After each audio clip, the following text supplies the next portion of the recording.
Hi everyone. Can I get you to just give me a thumbs up if you can hear me correctly in the room, and people on Zoom, if someone can just turn their mic on. Yes, thank you very much, Russell. Okay, thank you. Hello everybody. I would like to begin our Global Childhoods Research Hub seminar research symposium. I can't believe I said the wrong name of the event already. I would like to just acknowledge the traditional owners of the unceded land on which we're gathering, the Wurundjeri Woiwurrung and Boonwurrung Bunurong people, as well as the Yorta Yorta Nation and Dja Dja Wurrung people, traditional owners of lands occupied by other university campuses. So we pay respect to elders past and present and acknowledge the importance of Indigenous knowledges in the Academy. As a community of researchers, teachers, professional staff and students, we're privileged to work and learn every day on Indigenous lands and with Indigenous colleagues and partners. For those of you who have flown into Melbourne in the last few days, you'll have noticed the dry brown country of Bitterup, or the Wurundjeri Woiwurrung dry season, with the creeks and the waterways creating fissures of green along the way. So Aboriginal and Torres Strait Islander peoples are acknowledged as the traditional owners of these lands, skies and waterways across the Australian continent, and we acknowledge their continuous connection to, knowledge of and care for country for over 60,000 years. In making this acknowledgement, I want to also recognise the responsibility of tertiary institutions to embed truth-telling led by First Nations peoples and communities.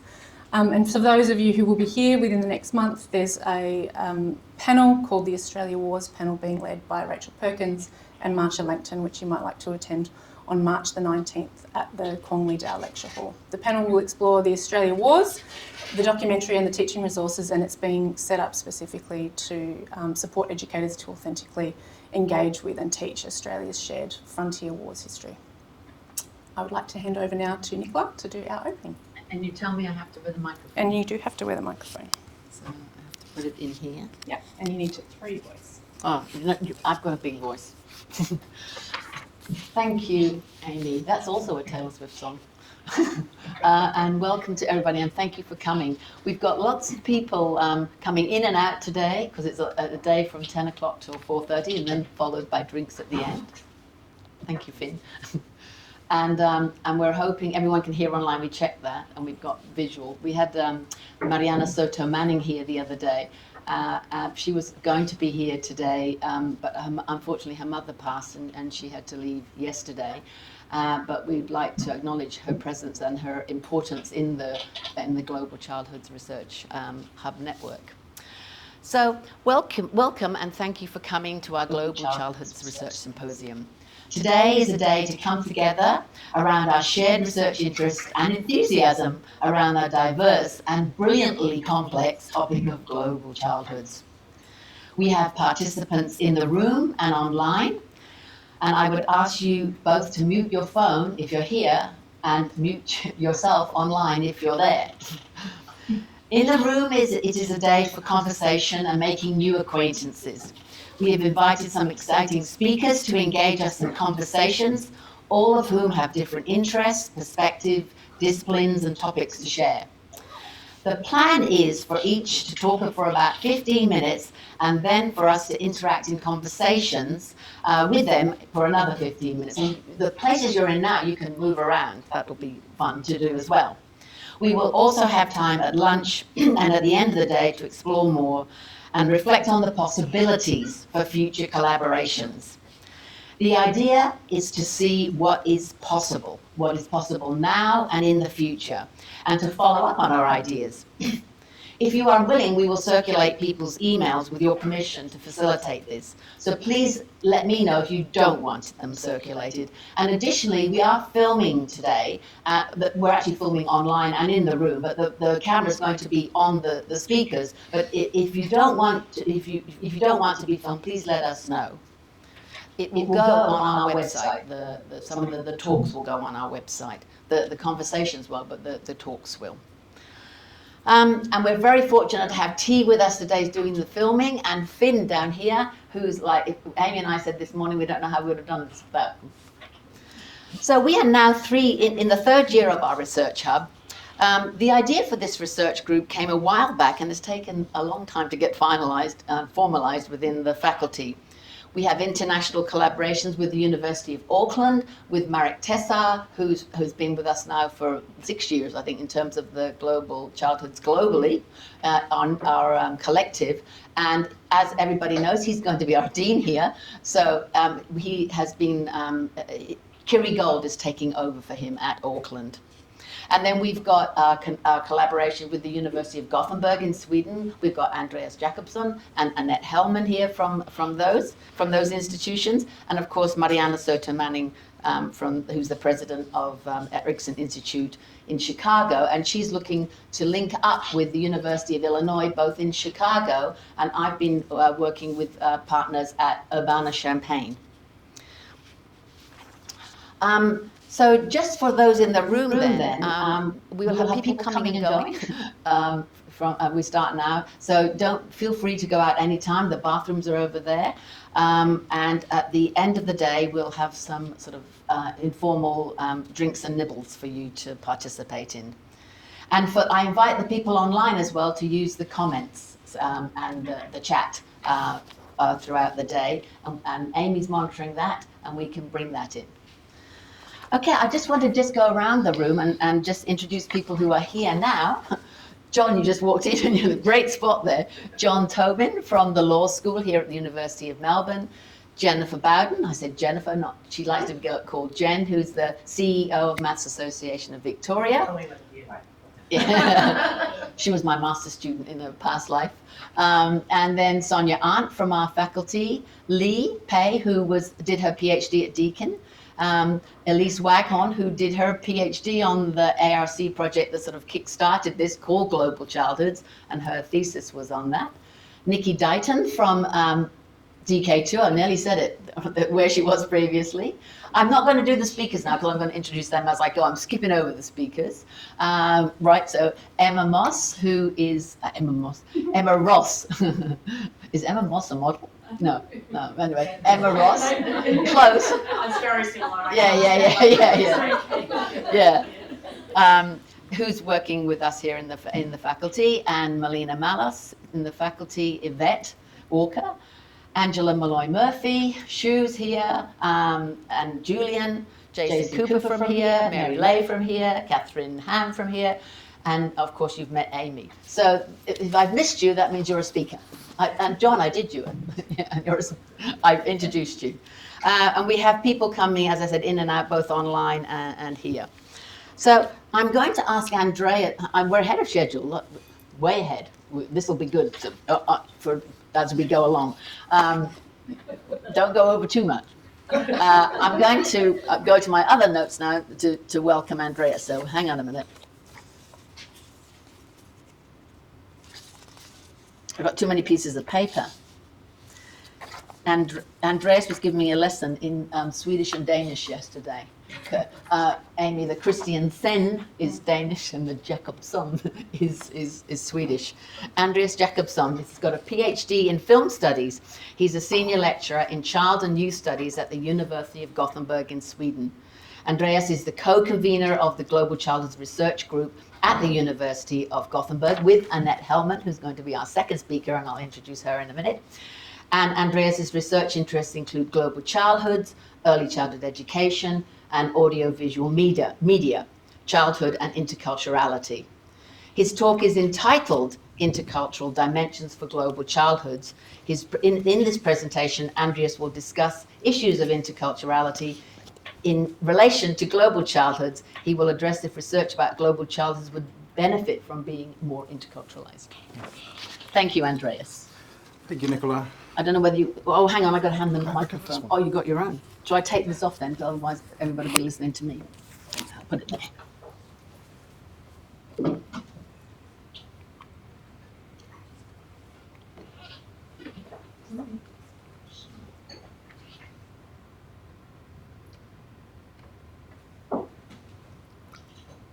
Thanks.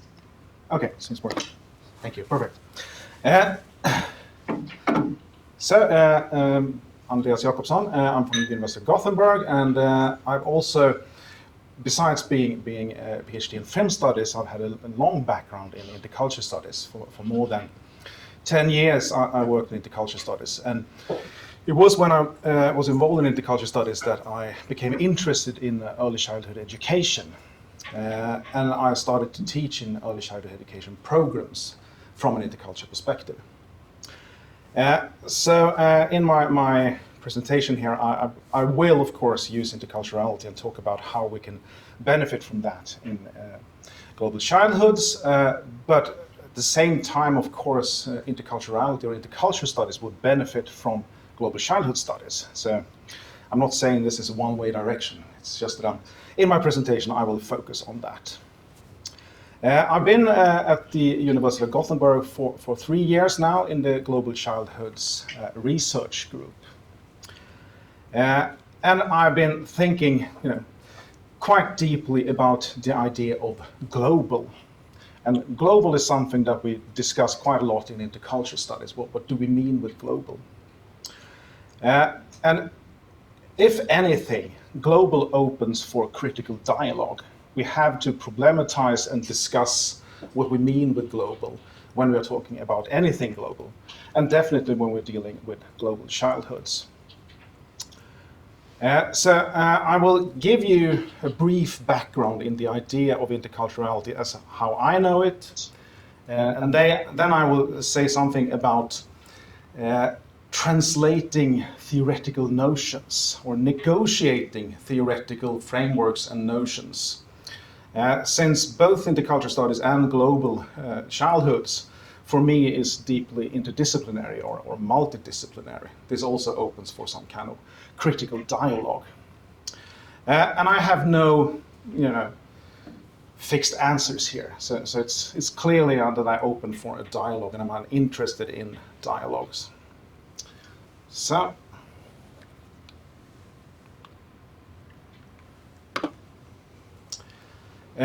traditionally, and I'm painting with a very broad brush here, interculturality has been dealing with fairly fixed ideas about belonging. So if we look back at intercultural studies or intercultural communication education, we can see that the main focus has been on identity or identities, on talking about people as belonging to specific groups, and to a certain extent fixating people in national cultures, with the idea that the frame of a nation connects everyone who is a member of that nation. We all know that that isn't true, and we all know that it's much more complex than that, but it's quite easy to compare if you have fixed ideas and simplified categories. Then you can compare between different countries and between different parts of the world. So what we lose by doing this more complex is the framework of comparative studies, you could say, or comparative studies that is simple to perform. So the different categories here, and primarily the national cultures, has been in the background for talking about intercultural communication, how to communicate between different backgrounds. So by using language, for example, so how to find a common language for understanding each other. But in many ways, intercultural studies has disregarded languages and looked at cultural differences as the problem for communication. When we look at the research, in the historical research, we see that in many ways it's actually linguistic differences that is the problem rather than culture differences. And the main concept that has been propagated for in education is intercultural competence. So finding skills how to behave and communicate in different parts of the world has been one of the main things of intercultural studies and interculturality in the traditional way. When I started to be a teacher and a researcher in this field, it was something that was, it didn't sit well with me. It didn't sit well with my colleagues either. So we started to discuss together, what to do with this and how to criticize the traditional ideas of interculturality. And then we turned to a number of researchers in different fields of study. So we have the biologist Vandana Shiva, who was in 1993, talked about cultural complexity with the idea of monocultures of the mind. So we quite often think in monocultures, but we have to be more complex and diversified than that. And she was connecting this to environmental issues. Quite often we are too fixed in our notions to understand the complex intersections between different areas and how that affects the environment. It also became clear that we quite often put too much emphasis on differences. That differences were exciting, differences were fun, but wasn't necessarily true or correct. So we have a lot of similarities that were left out of the studies. And that was very clear in the anthropologists Breidenbach and Nyeri and their book Seeing Culture Everywhere from 2009, I think it is. And they highlighted that culture has become a catch-all phrase. You know, we can explain everything with culture. And this is also too broad. We need to be more complex than that. My colleague Fred Derwin, who I've written a couple of books with, he introduced the idea of simplexity. So to criticize the traditional interculturality, we need to realize that we have both simple and complex things going on at the same time, and they are always connected. So we're dealing with a simplexity. We're moving on a continuum of simple and complex ideas. So it is, of course, possible to talk about national cultures, but on the other hand, and we also need to take this into consideration, and we need to always be flexible like that. I've already said that we are inter-multidisciplinary. And then we also picked up the idea of movement from the American philosopher Thomas Nail, who's talking about movement as the primary philosophical notion of contemporary times. Everything is moving, we just need to understand the movements. And movements lead to connections and encounters, and they are also in motion. So the philosophy of motion is something that we need to take into consideration regarding interculturality. And this, of course, then make the idea of traditional interculturality more or less impossible, or something of the past. Even though we still find that a lot of researchers are using the idea of intercultural competence. But I would say we can't really do that anymore. We need to do other stuff. Fred Derwin and I, we formulated our idea of how to be more complex as interculturalizing interculturality. And we use this tautology to correspond to our endeavor to complexify the way that interculturality is discussed, expressed, and co-constructed. So the co-construction is something that is always present here. And how it is advocated in different parts of the world and in different languages. Because the main bulk of the research that we had taken part of was, of course, written in English. And this was also something that limited how we could discuss the issues. And we also, with interculturalizing interculturality, wanted to include voices that were rarely heard in the field and in different languages then. So interculturalizing interculturality is to open up for a number of different contexts, local contexts, and including that in our discussions of global issues. And for me, this is, a clear pathway into global childhoods. We need to do the same thing, and we are doing the same thing, but we also need to problematize and discuss the notions that we are using, and always revitalize them, you could say. So, one example here of interculturalizing interculturality, now I'm looking at my screen over there because I can't remember my PowerPoint. I'm sorry. is to discuss this as critical languaging. And critical languaging is to go deep into etymology of words and how some of the notions that we take for granted, how they differ in different languages. So we have the idea of interculturality in English. In Spanish, it's called interculturalidad. And interculturalidad means something slightly different in Latin America than interculturality does in North America and Europe, for example. So the interculturality, or the critical interculturality that I've been part of, we are talking about fluidity, complexity, movement, whereas interculturalidad is an idea of providing rights for indigenous groups. And then you need to deal with fixed ideas of belonging. So interculturalidad is political, to be fixed in a specific group, whereas interculturality is open for a postmodern movement, the fluidity of identities and languages around the world.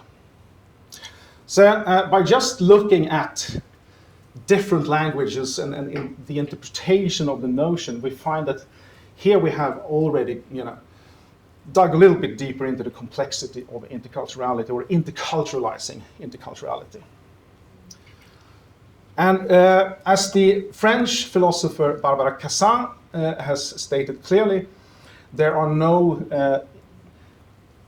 really no terms or words that is impossible to translate. Everything is possible to translate if we negotiate.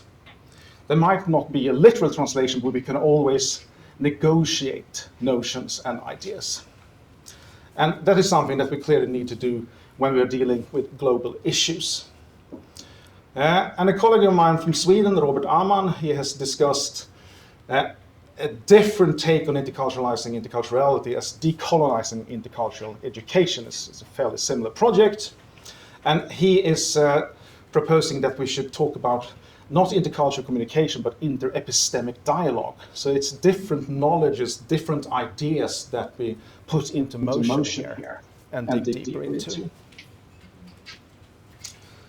So I will end my presentation with an example. And this example is connected to a discussion that is of importance in Sweden today. It's highly contextual, and you need to understand the context to be able to critically discuss why, for example, critical race theory has been introduced in Sweden and why it doesn't really work or fit well in the current academia. If we go back to the 1920s, we had an institute in Uppsala, one of the major cities in Sweden, that was called the State Institute for Racial Biology. And it was introduced in 1922, and it was active until 1959.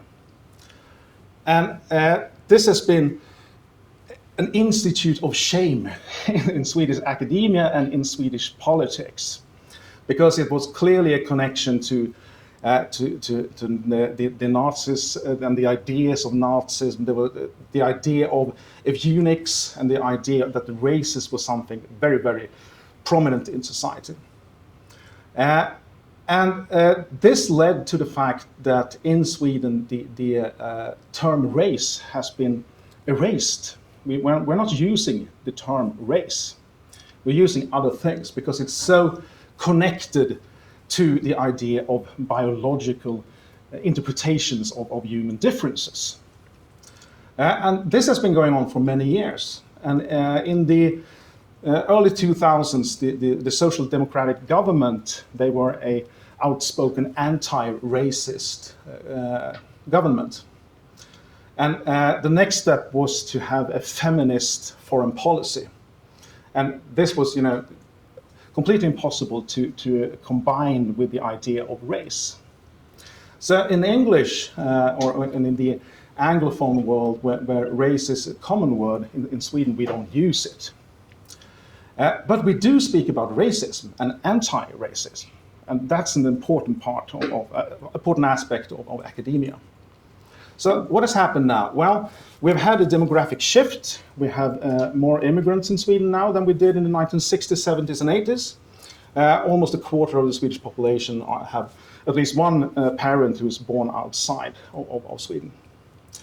And the younger generation, they don't have the same connection to history, of course. Race is a less controversial term for them. And a lot of people are talking today that they are racialized, for example, in society. And some researchers then have tried quite hard to push for moving race back into Swedish language. And by doing that, we are creating, an arena of controversies here that is quite interesting to analyze. So to translate theory here, we need to understand the context. And I will just show you here two images from a Swedish children's book, or a translation of an English children's book that is called My Skin, Your Skin. And the Swedish translation is Min färg, din färg. And it's not the same as skin. So the Swedish translation is color. So talk about race is to talk about color. And the researchers want to push race back into the dialogue in Swedish academia. They say race doesn't mean biology anymore. Race is just a term for differences or for color. So the right wing, the extreme right wing, they're quite happy about this. So leftist, anti-racist researchers are now have a common ground with extreme far right parties, for example. They all want to bring race back into the discussion. So I'm not sure. Oh, sorry. So here are the two images in the book. So what is very interesting here is that on the left side, they talk about culture as something that is quite simple and joyful and something that brings happiness to life. So culture is not problematized at all. And then we have the idea of race. So what is race in this book? Race is just color, and the world is full of different races, and that is what makes the world so fun and interesting, is the translation here. Just going to make it bigger. And how do you define it then? Well, for example, my friend is brown, my cousin is beige, my dad is from Ghana, and my mother is Chinese. And this is all we get when it comes to introducing this very conflicted notion to children in preschool. So this book is meant to be read in preschool. If we look at preschool education and we look at teachers active in preschools in Sweden today, they would never use this book. They wouldn't talk about these issues like that with the children. So, but this one has been fact-checked by one of the researchers would like to introduce race back into the dialogue. So to end my presentation here, by introducing theoretical frameworks, we need to be very careful and we need to open for dialogue and look at the contextual situation. And we also need to look at the material. How are we trying to use different notions? And then we can open for a renewed discussion with new critical movements. Thank you. Excellent. I'm so impressed. Because you're the first person, and I'm so glad we chose that interculturality as the first thing. T, how do we do the discussion? Because we're not too concerned about catching all the nuances of discussion because we've got them in notes. But because people are not going to come up and stand up the front. So how are we going to do that, do we think, in this room? I just need the sound, that's all. Oh, the microphone. So we can just have the microphone. All right. So if you don't want to be... thank you, Andreas. So I can just hold this and walk, and you can hear me talk. Do you want to stay there, Andreas? Or I was just going to get drink my of water. I mean, this is one of the reasons why we wanted to start with this discussion today and the provocations around it. There's like so much that I don't know where to start in terms of I guess multicultural, intercultural, the difference is there. But when you started talking, the first thing I was thinking of is when we first got together as Global Childhoods, literally across Sweden and New Zealand and here and now Ethiopia, was this very reason of going outside our discipline of education. That's why John, it's so great to have John here from the Melbourne Law School, because I think the idea of complexity, simplexity is fundamental here. And we talk a lot about issues of belonging and identity and those being fundamental and I guess conducive to learning in preschools and schools.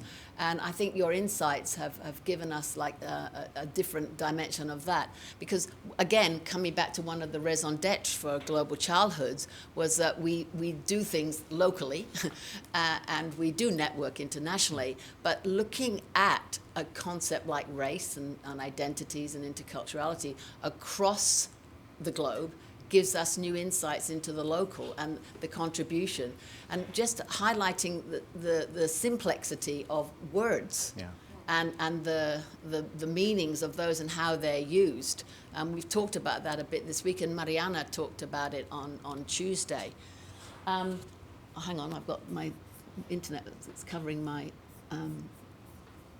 question I had. But one of the things I was thinking about was that the meaning making is interesting to me, because in terms of multimodal meaning making and multimodal literacies, and I was thinking about what you were saying about understanding different meanings and that negotiation. So in your discipline, do you meet with other people? I mean, the people you meet with to discuss this come from different disciplines. Yeah. What does that negotiation look like? I mean, you all speak English because, and I just want to connect that with decolonizing too. We all speak English, but we also move in different languages, and we introduce different languages to each other. So that's an important part of it. So when I was doing my work together with my colleague Fred, for example, we were moving between French, German, Swedish, English, and Chinese, and looking at specific concepts in different languages and checking do we really understand each other? And then we dug deep into the etymology. Is it understanding or is it shared meaning? What is shared meaning? I would say. They're subtly different. Yeah, it is to strive for understanding the specific notions, but with shared meanings together. And there's overlaps. There's overlaps. But of there's course. Also differences, as you know. There are also differences, and for example, the very simple translation of interculturality to intercultural dad means something completely different. Well, if we look at it from a Latin American perspective, look at it for the indigenous group in Ecuador, for example. But in Spain, intercultural dad would probably mean something slightly more like interculturality. So it depends on context all the time. And I think this is the fun part of being global. and there's a satisfaction in dealing with this at the same time as we're just scratching on the surface. Yes. So being global in the sense of looking at different contexts, we will always scratch the surface, but we can try to dig deeper. That's what I feel like, broadening my perspective, looking at things I never thought to look at. It's a bit like writing a research grant. When you're so passionate about something and you're like writing away, and then the review comes back and they say, I need more information on that, or you haven't explained that very clearly. Having opportunities like this is so significant. Yeah, and there's also something about to deal with these issues is to move into some kind of philosophical humanities. Moving away from empirical studies and discussing notions. But we need to do that to be concise in our empirical studies, I think, if we do it from a global perspective. Anyone else want to? Thanks. I'm going to bring up. Are you okay with the microphone? Sorry. It's a funny microphone, isn't it? It's not like one you sing on. Thanks for your very interesting presentation. I wonder if you could talk some more about the concept of movement that you cited, and how that relates to your ideas, and perhaps with a decolonizing perspective from the Sami community. I don't know if you can relate those things together, or that's very complicated. I think we can do that over lunch. Yeah, over lunch. Okay, let's just go with the movement. I don't think we have time enough for that. Yes. But the idea of movement, as it has been introduced by Thomas Nail, is that movement is a foundational notion of everything in a sense, and we have always thought about movement in relation to stasis. So it's something stable, something still, and then we can see movement. Whereas here, as he is proposing it, movement is the primary notion. So everything is set in motion. And if we think like that, then interculturality becomes a necessity for understanding different notions. So that's my take on it. So this actually not only motivates us, it forces us to think in constant change. And so I had a very quick Google while you were talking. So it's a philosophical position that he's speaking about. Also a practical, but also a philosophical understanding of movement. Yeah. And for example, we could, a practical example would be that part of globalization and movement is, for example, digitalization. And digitalization is connected to capitalism. And capitalism is moving everything into destruction. So now I became quite political. But these things, they move us into political areas, I would say. So instead of looking at movement as something that is always, producing something, it's also a force of destruction. And these goes hand in hand. And here we have the complexity. And we can talk about the sound of it. Yes, we can. Thank you. Thank you. Anybody else got a comment or yes? Okay, I'll bring you up. Oh, thanks. This is why we're sitting at opposite ends. I'm a bad catch, so it's already suggested that. Thank you for opening the day with race. I think it's the thing that many people skirt around. For Sarah and I, it's the purpose of our lab, but I'm sitting here very conflicted by the presentation at the same time as not having enough time to actually talk about it, because race and culture, whitewashing, the kinds of things that I just heard all in that 20 minutes, I just think need time when we talk about global childhoods, and it's not as easy as language. It's, the conflict for me exists in understanding indigeneity. How do you decolonize anything in that when you've already whitewashed it?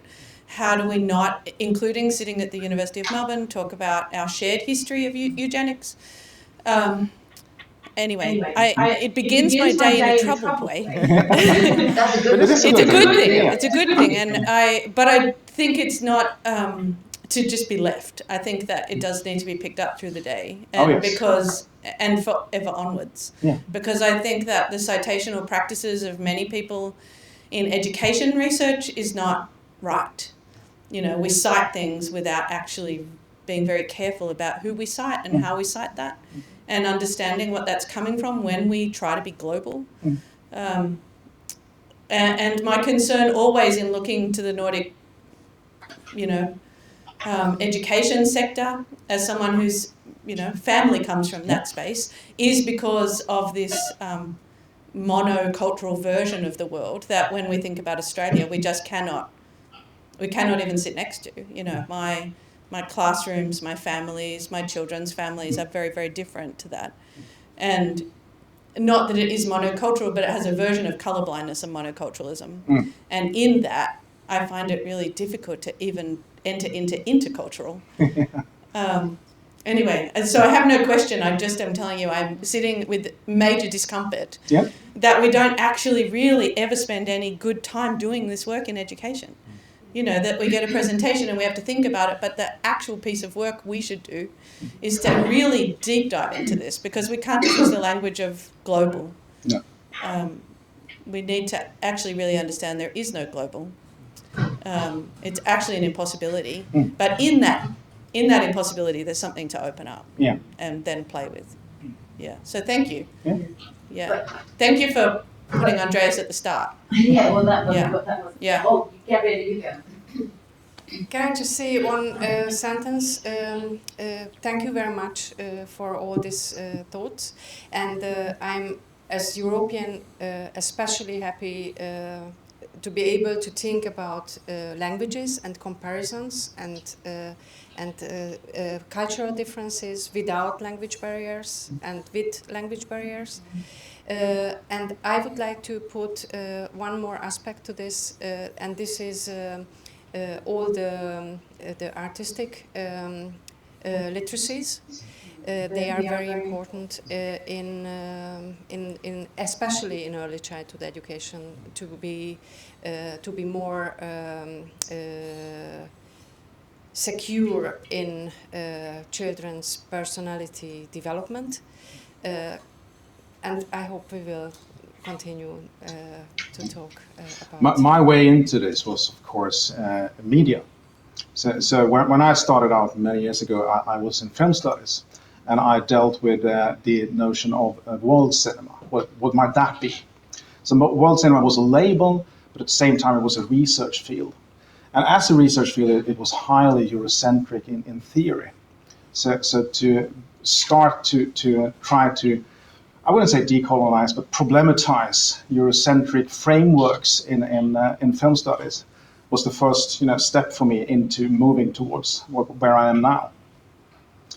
And I think it's this great value in watching audiovisual media from different parts of the world. We can learn a lot from that. Thank you. Yeah. Thanks, Andreas. I found that very interesting, and I think the idea of shared understanding is key. And I just want to share with everyone a little story of mine. I did some work in the Northern Territory with the Department of Education up there, and they're right into, as they should be, as we all should be, decolonising the language around education. And one of the first learnings I had with them was you don't call students your students, my students, our students, because no one owns anyone. And it's about these students and their learning. They own that. And it was fundamental to the way that system treats education, as empowering, as self-determining. And I think that's something that we can do a lot more of. Yeah, that's a really good point, Nikki, and it goes back to what you were saying about negotiated and the importance of the words and then having a meaning, like things like that. We used to take for granted because we cared, that aspect of caring in early childhood especially, you feel that they're your students, and that's, now in a different context, through all different experiences, the rationale that Nikki's just highlighted becomes critical in that. You wanted something? Yeah. Thank you. Thanks, Andreas.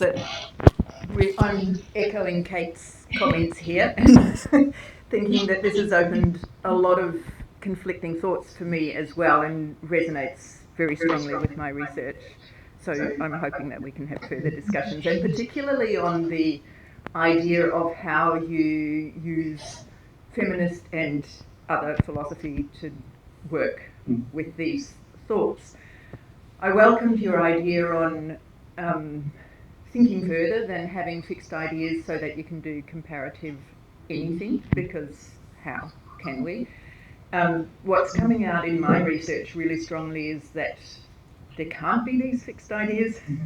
So what does shared understanding even mean? Yeah. Shared on whose terms? Yeah. Shared by me or you or somebody who's watching us, or how does that even work? Yeah.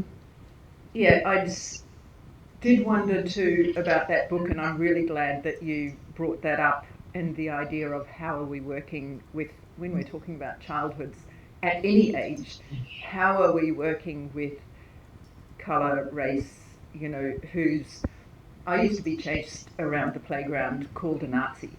That, what does that mean for a childhood? What does that mean when you're in Germany or in Australia or where, this was in the eastern suburbs of Melbourne? What does it mean when we exoticize or say this, that was fun for the other kids? It wasn't fun for me. But what is fun difference? So there's a lot of things that are coming out for me from this. Really there's always this that cultural differences are something to be happy about. Well, Maybe, but not always. And in what way? Not everybody. So there's something here, that is so often repeated in educational material that it's something to discuss. In Australia, we have Harmony Day. Mm. So early childhood centres celebrate Harmony Day because we all live so harmoniously together here in this country. For example. Yeah.